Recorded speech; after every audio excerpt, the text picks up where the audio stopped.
So thank you very much for having me here today. I know we're talking a lot about passion, and today I'm going to be talking about the evolution of passion, because mine has really changed over the years, and for some reason I think some people think that's a bad thing.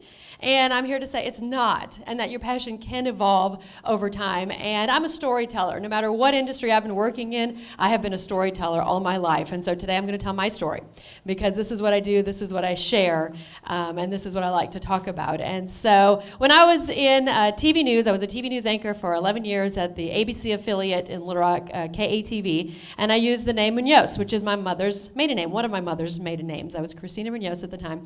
And I had a lot of fun with people when they would come up to me and say, Muñoz, where are you from? And I knew what they were getting at, and I would say, South Dakota? That's not what they're asking. But yes, I was born and raised in South Dakota. My dad was from a small town called Yankton, South Dakota. Only reason you may have heard of it is Tom Brokaw is from there. So I jokingly say that's the main reason, that's the real reason I got into TV news. I was never going to be the most well-known broadcaster from Yankton, South Dakota. So, but he was a violinist by trade. He played in the South Dakota Symphony and the Sioux City Symphony for probably 40 years and taught grades 4 through 12. And got his music degree from Yankton College. And you know how sometimes your parents want you to go to school where they went to school? Well, Yankton College is now a federal prison. He said, please don't go to the school that I went to. And then he got his master's in music from the University of Kentucky in Louisville. And that is where he had a friend say, hey, I'm going to join the Peace Corps for a couple of years. Why don't you come with me? And he decided to do that. And they were charged with, I love this assignment, building a music school in La Sedena, Chile. I find it a very unique assignment, and I think that's very cool that with regards to peace. And of course, that was where my mom was born and raised. It's a beautiful beach city. Chile is the long, skinny country, probably 120 miles at its widest. Everywhere you go, you have mountains on one side, ocean on the other. Absolutely beautiful. And he actually played at my mom's high school graduation before they met. You know, they love the Americans when they come visit. And she actually told her friends she liked the gringo with the big ears, and that was my dad. My daughter has those same big ears. And so they actually met. He stayed there another year. They were there 3 years and had a wedding there in La Sedena, and decided to move back to his home in South Dakota. Now, we go back and visit, and we say, how did you ever leave? This place is so beautiful. Well, it was 1969 when they were married. That's just 2 years before the government was overthrown by the military. A very unstable time in Chile. They were looking for opportunity for their family. They decided on America. Well, I think when my mom was thinking America, she probably thought of whatever she saw on TV. New York, LA. Not Yankton, South Dakota, and not in January, which is when they moved. It was 29 below zero, actual temp, the day they moved. My dad said he warned her it'd be cold, so she put a sweater on over her miniskirt and sandals. It didn't really help. She didn't speak English. She didn't know anyone, and it was covered in snow, and she said she cried for 6 months. But she, eventually learned to love it. This became their home. We had 3 daughters. I'm the youngest of 3 girls, and it's Carolyn, Catherine, and Christina. Everybody says, is it K's or C's? And I say, well, we go with the Spanish spelling, because it's Carolina, Caterina, Cristinita. I'm the baby. I'm still the baby. And so we were all raised in a very artistic family. We all sang, we danced, musical theater, we played violin, we had a quartet within my family. And truthfully, that was my passion. That is what I wanted to do. When I started looking at universities, I wanted to go to a school for a musical theater degree. And I ended up at the University of Minnesota in Minneapolis. Great theater area. Started as a musical theater degree. I was actually accepted into New York University, where I also visited. I believe at the time it was $54,000 a semester. U of M was $6,000. So I went to the U of M. And we had reciprocity with South Dakota, thankful for that. And so when I got there, auditioned for a couple of community theater shows. And I always say to this day, if my dream had been Broadway, I might still be chasing my dream. My dream was a professional dinner theater outside Minneapolis called Chanhassen Dinner Theaters. And I auditioned when I was 19, and I got in. Over 200 people auditioned, and 8 dancers were accepted. And what a dream come true for me, and it was so much fun. I stayed in school, and I'm always glad that I did. I look back, I'm not even sure why I did. It was just something that you do. And it was a full-time job. We did 8 shows a week, and we counted one time. The show was Can-Can. This is back when it was illegal to do the Can-Can in Paris. And we counted one time. There were 98 kicks a show. We did 8 shows a week, and we did 302 performances of the same show. It was a 10-month run. Fantastic experience, so much fun, but I had one of those moments of, I'm not sure I want to do this the rest of my life. it was one of those things where I would watch dancers retire at a very young age. You peak early, and then I would watch them go back to school, or some became flight attendants, or whatever it is they did. So I kept going. I enjoyed it. I kept performing professionally for 4 years while I was in Minneapolis. At this time, though, I was getting married, and therefore that passion kind of starts to change a little bit. A lot of people go on cruise ships and that kind of thing because you can make decent money and you don't have to pay for room and board. And it wasn't something that was fitting in my life. So I had switched my degree to broadcast journalism. I had been in radio since I was 16, and that was kind of my other thing that I enjoyed. So here I had these two things kind of going at the same time. Well, I really started to like the broadcast journalism side. Luckily, U of M had a wonderful program. And so I remember when my husband and I got married, we had a wedding ceremony in Chile. Oddly enough, the same person that married my parents 33 years prior had a wedding ceremony for us on the beach in Chile. And it was one of these life decisions. My college advisor had said, you should really kind of look into, this broadcast journalism thing. You kind of have a niche here, and there's a job opening. It's a production assistant for the CBS affiliate, WCCO. I think you should think about taking it. Oh, and it's 2 a.m. to 7 a.m. Those are the hours. Fantastic. Not sure really wanted to do that, but I knew I had to get my foot in the door. Anywhere you want to, shift gears like this. So we were in Chile, had one of these life decision moments that I decided I could come back and audition for the next show, or I could take this production assistant job. Well, I took the production assistant job, and I went to WCCO, and I would work from 2 a.m. to 7 a.m., and then I would go to my classes at the University of Minnesota, and then I would perform or teach dance on the nights and weekends. It was insane. I tell students now, don't do what I did. I wasn't sleeping. It was probably too much. But there are some people that think things came easy to me, and I always wanted to say, no, I worked hard for that. It may have seemed like that externally, but I worked hard for that. And so I kind of did both for a while. And here's where I think it was so pivotal for me. I was working that job, and I was finishing up my shift around 7, a little after 7, when 9/11 happened.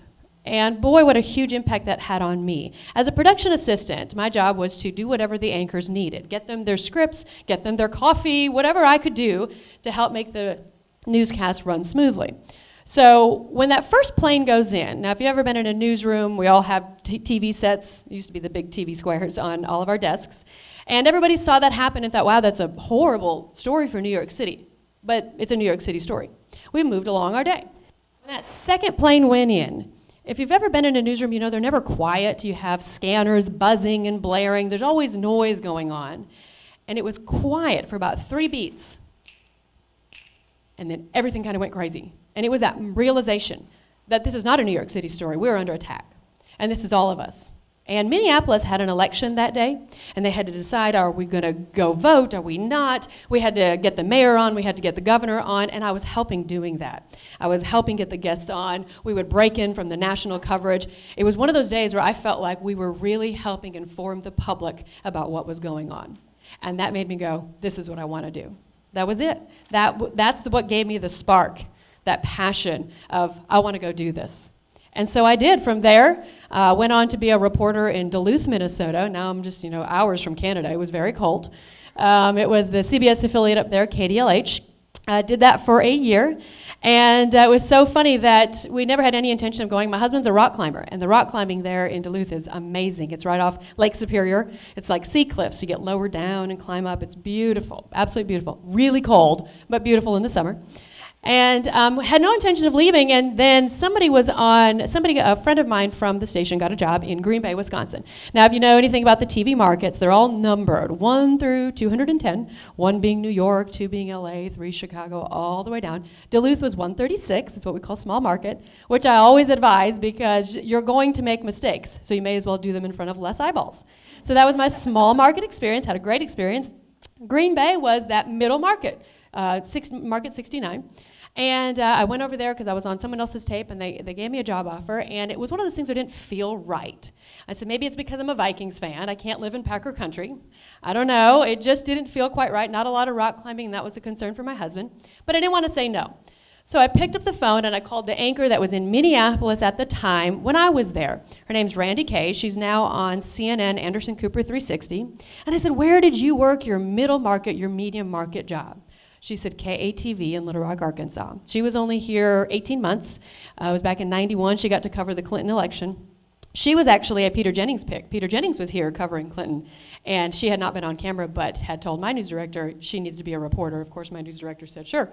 And she reported here, and obviously did very well from there. And I said, well, there's no opening. She said, send a tape, and I'll make a call on your behalf. To me, this is that networking and connection, which is why I love this, because that's really what it is all about. I'm not a fan of the saying, it's not what you know, it's who you know. But unfortunately, there's a little bit of truth to it. Now, if you get something because of who you know, you darn well better back it up with talent and ability. So she made a call. My news director tells me later that the day they got my tape was the day that they had moved. Scott Inman was the weekend sports anchor. He became the 5 o'clock news anchor. Justin Akery, who's now on The Buzz, who also came from Duluth, Minnesota, he's from Iowa, had gone from a news reporter to the weekend sports anchor, and voila, they had a news reporter position. So I decided to come down. The clincher was really, my husband was working at a climbing gym in Duluth. It was April 2003, and he moves the calendar, and it has this beautiful rock climbing shot, and it says the Ozarks, Arkansas. So we know they have climbing. So we knew this was a sign, this was meant to be. We decided to come on down here. Had never been to Arkansas, didn't know anything about it. My friends in Minnesota told me to wear shoes. That was their piece of advice. And bought me the hillbilly teeth because they think they're funny. And this is what we did. We packed up and we moved down here. It was an 18-hour drive. April 15th, it was tax day, so I remember it sleeting and snowing in Duluth, and it was 75 degrees and sunny here. So it was a fantastic welcome. We did, however, pass golf courses on the way. We had walkie-talkies back then. We were 2 different cars and said, it must get really hot here. They've got big fans on the golf courses. We had no idea what we were getting into. It was so hot. I had a little trouble understanding people. The thick accent, people came up to us, said, y'all got an accent, where you from? I'm thinking, I got an accent? And I struggled a little at first, and I kept thinking, if my mom can go from Chile to South Dakota, I can go from Minnesota to Arkansas. So our plan was to be here 2 years tops. We even said, let's not make friends. Let's not make friends, because we're not gonna be here long, and it's just hard to leave friends. So that was our plan. Well, we failed miserably at that. So it's a real thing, let me tell you. So we eventually learned to love this, and we really grew into this place. The hard part for me personally was shortly after I got here, maybe about a year, I get one of those phone calls. My dad had been to the doctor, and they had found cancer. It's a very rare kind. It's called bile duct. Singer Chris Ledoux died of it as well. And I remember getting that phone call, and I remember asking at the end of the phone call, does that mean you have cancer? Which is really a stupid question looking back, but I believe our bodies aren't always able to take information if it's not good information and devastating information. And we went through that process, and I remember being on a live shot in Hot Springs about 3 weeks later when I get another phone call. Your dad's been rushed to the hospital, you need to get up here. And I did, and at the time they gave him 3 weeks. They said it had spread to his liver, about 90% of his liver.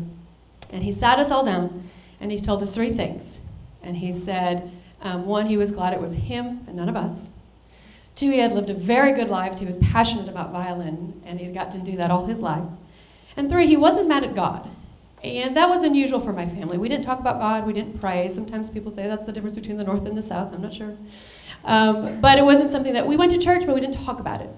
And so that was hard for me. And then in that moment, it was, well, what do I do? I want to be here, or I have a job. And he was so big about, I gave you roots and I gave you wings. Go. So I did. I came back, and we decided to pray, which is weird for us. We didn't pray a lot growing up, but we decided to pray. And it turned out it started to work. The chemotherapy was working. The cancer tumor was going down to about 40% of the liver. This is where we can bullseye it with radiation. Things were moving the right way, and he was so big about quality of life, he wanted to come visit. So we're now 5.5 months later. He comes to Little Rock to visit us. It was a great visit. On the way home, he was struggling with breathing, going through the airports.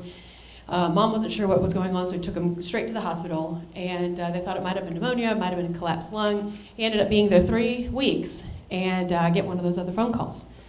You need to get up here. So we go. It's a 12-hour drive straight north, 800 miles, and know it well. And we get up there, and we spend some time with him, and miraculously, the lung inflates. He gets better. He gets out of the ICU. I remember a Saturday holding hands watching a Twins game. This is what we love to do. So then we get to Monday, and again, I didn't know what to do, because I have a job, but I want to be here. And he said, I gave you roots and wings. Go. So I did. And we get in the car, my husband and I, and we start traveling. We get about 7 hours, probably north of Kansas City. And I get that phone call. You need to come back. Forgive me. Probably missed it by about 30 seconds, but they waited for time of death till after I got there. My mom said, he was waiting for you. Now let me tell you, I was devastated. Now this is just part of my story. I know we all have stories similar to this. I was absolutely devastated, and in that moment I was so angry at God. This was the first time I had prayed for something. I prayed for my dad to be healed, and I didn't get what I wanted. And I said, I'm never doing that again. So we go through the process, we come back here, and I remember about this next 6 months was a very dark time. I was very bitter. I'm naturally a smiley person, and I wasn't. And I know now without God, that's why. And blessed for me, I work with some very godly people at Channel 7. And Jason Peterson and his wife, Mary Carol Peterson, were very good Christian people, invited us to an event at the church at the time. I did not want to go. My husband was the one that said, you know, Mary Carol made glitter on the invite. She put calligraphy in there. Like, everybody else said no. We felt like we should go, so we did. And it was a production about the Bema, which is the judgment seat, the day of judgment. And I had this moment of reckoning and cried through the whole entire thing. And at the end, they have an opportunity to give your life to Christ, and I did. I didn't really know what that meant at the time. 2 weeks later, the wife of my husband's boss, he was working at a water company at the time, ran the women's ministries at the church, invited me in. I would have normally had said no. I didn't know normal people did Bible study. This was foreign to me. And I said yes, and these 11 women and I are still to this day in a Bible study group together. They got me through all of that. And let me tell you, not knowing what was on the horizon, my husband and I decided to stay here. The industry was changing a lot, and we decided to try to have kids, and we were told we can't. Scientifically, we should not be able to have kids. We go down a couple of different routes, adoption and all the infertility treatments, and lo and behold, we have a miracle baby, an absolute miracle baby. And baby is born in October of 2008, and 48 hours later, I get a phone call thinking it's going to say, congratulations on your baby. And it's not. My friend and coworker, Ann Presley, had been attacked and murdered in her own home. She died 5 days later. I have a baby in my arms trying to figure this out, and I look back and I think, imagine if all that hadn't happened. Imagine if I hadn't had my faith, which is what now I am passionate about, to get through this. And that then led to another miracle baby 3 years later, who we are so thankful for. And as they grew up, I started to realize that my schedule in TV news wasn't going to be very conducive to the family lifestyle. And when they were babies, it was okay, but when my 5-year-old goes to school, if she's gone 8 to 3 and I'm gone 1:30 to 10:30, I'm never going to see her, and I'm not okay with that. My passion was now my sweet little babies. And that is why I, with lots of fear, not knowing the higher education industry, picked up and left. And I'm very thankful for the University of Central Arkansas to bring me into the family. And I now get to tell positive stories and fun stories instead of the shootings and the bank robberies and stuff you hear about on the news every night, right? So for me, that is the evolution of my passion. And it has highs and lows. And I just think everybody has that. And for some reason, we think that passion has to be happy and exciting, and it always isn't. And so for me, as I watch my passion evolve, I wanted to share that today to say it's okay if your passion changes from one thing to the next, as long as it is leading to you where you should be. And I believe I am exactly where I should be, doing exactly what I need to be doing, which is sharing my story. So I thank you, TEDx. Thank you very, very much.